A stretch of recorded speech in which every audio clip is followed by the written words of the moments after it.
Season 3 of Last Epoch already kicked off, and there are some big new features I wanted to go over. New story chapter, more endgame mechanics, and if you're still on the fence about it, you also get a T-Rex. I'm not even kidding, and it's also a really damn strong one.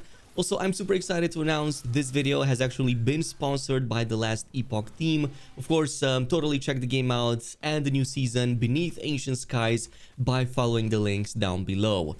That being said, one of the first new additions in Season 3 is the new story chapter number 10, continuing from where the story left off the last time. We get to actually travel to this ancient and mysterious era, hence of course the lush jungle theme, which I'm not gonna lie, I'm a huge fan of. There are some new biomes over here and also an abundance of new enemies, and all of what you're seeing here will now also spawn as part of the endgame maps and monoliths rotation, which is really cool. I believe in total there are about 17 new campaign zones and about 28 new enemies and variations with Season 3. We even get 3 new woven echoes based on one of the seasonal mechanics added that we're going to check pretty much right now, because this brings us to the primal hunt. So this is actually one of the new main endgame mechanics, but it actually starts from much earlier than that. This is essentially how you're going to get access to the new Primordial unique items and Primordial exalted items. And as you would imagine, they can be very strong. Or if you're like me, you can get some really badass companions like this T-Rex over here, which actually works really great on something like the Acolyte. So this system, it kind of works a bit like the Nemesis system already in the game, but not really. So starting in the new season, you'll start seeing these new torn rifts pretty much from the first few levels. They can have a chance to spawn both in the campaign maps as well as later on in the monolith. And the first time you enter one, you will find this guy, Scarven, at the start of the zone, who sells you the base versions of those Primordial uniques in exchange to the bones you collect by mainly defeating the ancient creatures inside of this location. Initially, the number of ancient bones and other mats that drop will not be quite that great, but as you get closer to the end game, they will start dropping a lot more. Obviously, most of these items have at least a level requirement of 60, so that's around the time you're going to start affording your very first Primordial. However, once you reach the final area in this zone, you also get to fight what's called a Rift Beast. But this is not where it all ends. So once you defeat that beast, you will now get to interact with what I like to call the Primordial Soup near its spawn point, and quite literally build a much stronger variant of that beast. So building up its lineage, every time you come to this location, you can choose the next set of traits and also rewards for the final version that you're going to create and eventually fight.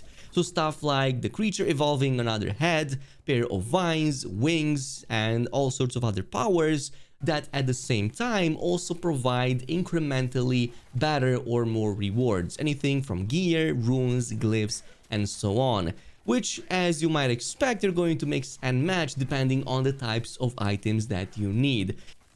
So you can take advantage of this to stack as many of those traits as you can. The maximum possible is going to be 7, but even the 5 we had in this footage was still plenty enough. And once you got there for the final encounter one more time, at the end of all of the steps being done, you can then defeat the boss one more time and end its lineage. Very important not to forget that. Which is going to then follow up with this massive loot explosion of mats and gear depending on your previous choices. Suffice to say, it is going to be worth it. And not just that, there are 3 primordial items that exclusively drop from the Rift Beasts that you cannot get from the vendor. So it's definitely going to be something you want to follow. The only other thing I'm going to mention is that you don't always get a mysterious rift to teleport to this location. If the lineage isn't complete, for example, the next time you're going to interact with one of these rifts, you're going to instead get ambushed. Around 2 to 4 such invasions before you can actually get another map teleport again. But the good news is that the partially upgraded beast that ambushes you will indeed feature both the traits and the possible drops that you have chosen in the steps before.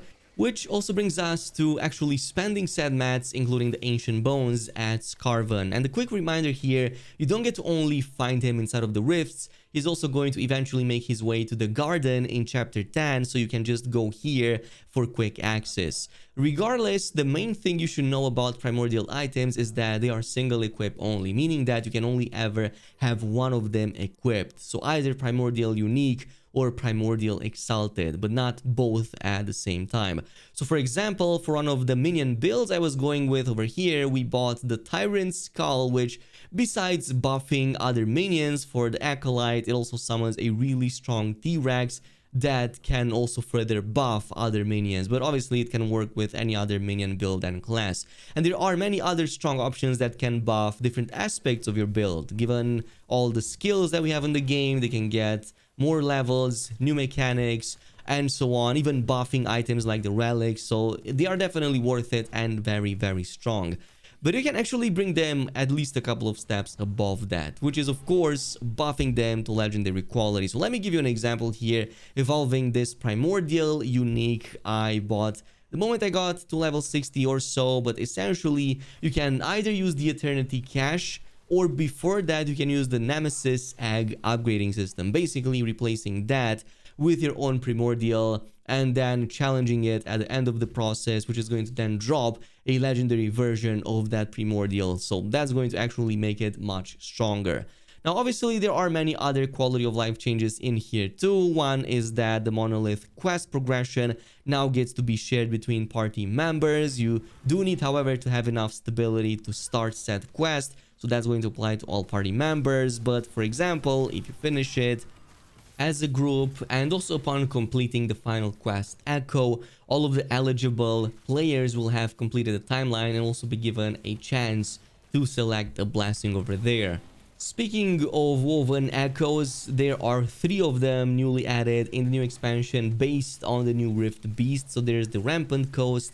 In this one, you have to slay a rampantly evolved Rift Beast with a crystallized heart to unlock the ability to evolve your own Rift Beast lineages beyond the normal limit. So that's how you're going to eventually get to number 7. Also, Bloodline Glade, you have to slay a pack of randomly evolved Rift Beast champions to retrieve the primordial exalted items they guard, each of which has a primordial champion affix. And finally, there's going to be another one called the Nestling Grove. Protect the Rift Beast nest to spread the Rift Beast encounters to surrounding echoes. Only applies to the first attempt of each echo.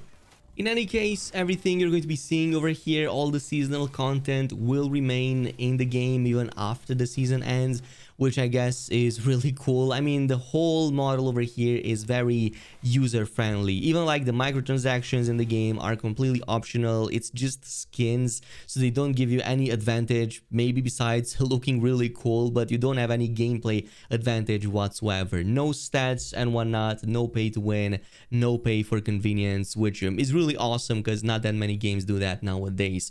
So once again, totally check Last Epoch's new season 3 using the links down below. And once again, I'm gonna give a huge shout out to the Last Epoch team for sponsoring today's video.